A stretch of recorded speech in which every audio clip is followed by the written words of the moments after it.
traders, Cousin Vinny coming to you from theclosingprint.com on June the 19th, 2016.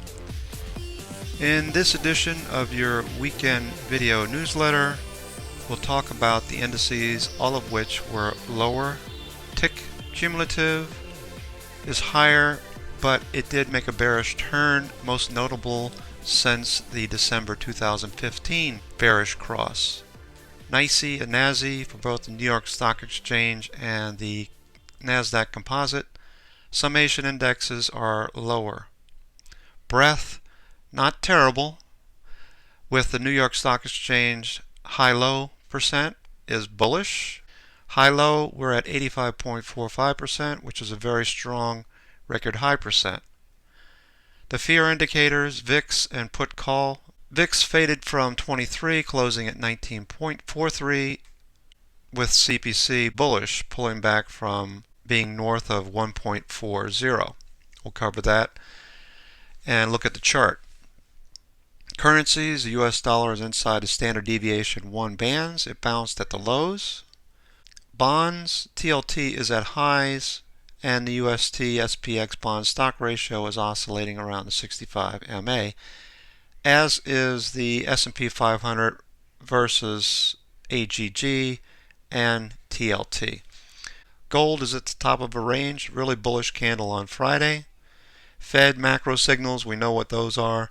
Brexit, we have a Thursday referendum vote. Sectors, the heat map is mixed with increasing weakness. XLU is an outlier that looks bullish, with XLV and XBI weakest as the sectors underperform.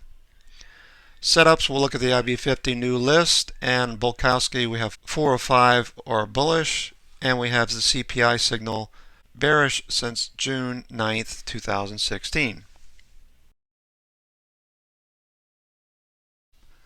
Pondering the S&P 500 for a moment, we see these very large volume by price bars, previous highs at 2081, as well as some lows at 2019 and 2025. Presently, we had divergence going into the first week of June. As we can see here, a lower high on MACD. This is the 1939, which is what Gerald Appel used for his sell signals. So we got a valid sell signal here last week, and of course prices moved lower the previous Friday. Now we're below the 10 EMA. Price action is producing a diamond pattern here. We'll look at that on the 60-minute chart, and Stowe is pulling up. Here is a 60-minute S&P 500 chart. Noting the diamond pattern, we have A, B, C, and D will be more than likely a break to the upside if this pattern plays out. Price action is above the 10 EMA on this time frame. Whether you use the 9 and the 20, which is what we're using here, we do see a 920 EMA cross and a push to the upside. MACD turned and is moving higher, as well as Stowe. So we'll watch for this on Monday to see if this pattern plays out.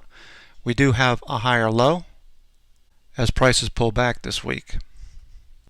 A hat tip to Option Flow Master, who saw this pattern as well, who posted a chart of the ES, noting where the volume is occurring and where we might pursue prices in the very near future. So at a minimum, we could see prices move back, or VPOC area, up above.